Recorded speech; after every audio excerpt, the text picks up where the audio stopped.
In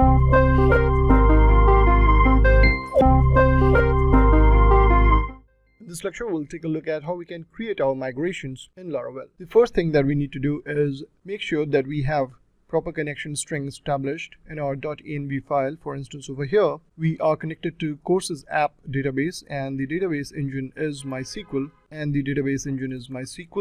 server is localhost, port is 3306, username is courses app, and password as well as courses app.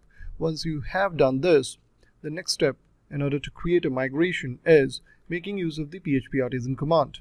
So we're saying php artisan make and then migration. Now this migration is used to create migration file.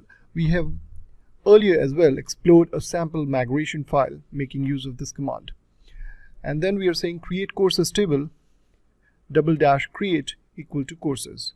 When we press enter, remember not to include equal sign, otherwise you'll get some error. So that was a typo which I removed. And here we'll say courses, and then this says created migration. Notice that there is a timestamp over here, and then the name of the file as create courses table. Now let's go to database migrations directory, and here you'll notice this is the migration file that just got created. Let's open it up, and here if I minimize this a bit, you'll see that it says create courses, and by default it has ID column. Now what we need to do is introduce some more columns to our courses table. So here you can see we have included course name as a string, publisher as a string, author as a string, then cost of a course as float, and the total digits that it's going to allow is 8, including 2 decimal digits. And then we have date column and then timestamps. Now in order to know what all data types you can specify over here, I would recommend visiting this link. That's laravel.com docs and the version migrations creating columns. You'll see available column types over here, and these are the commands that you can make use of in order to create schema as per your requirement. Now coming on to this, let's save this, go back to the terminal, and here we'll be making use of php artisan migrate. Press enter.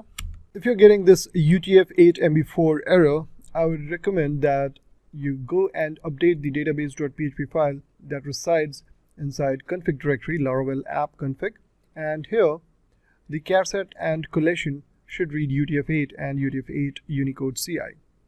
And also ensure that you have engine set to NODB row format equals dynamic. After that, you can rerun the command php artisan migrate, and here you can see the migration ran successfully. And let's go to MySQL Workbench, and here refresh this table now. So courses app is now having all these tables created inside it, like the one we created just now called courses, and here we have all the columns that we need. And if I go ahead and say open it in alter table mode, you'll notice the data types over here. For ID we have integer 10, and it's made as a primary key, not nullable. Then we have, and you can also see it's auto incremented and unique.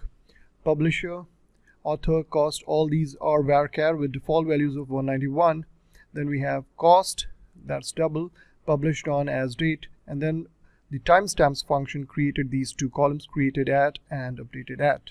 So this is how we create migration and run migrations in Laravel. In the next lecture, we'll see how we can make use of this in our application.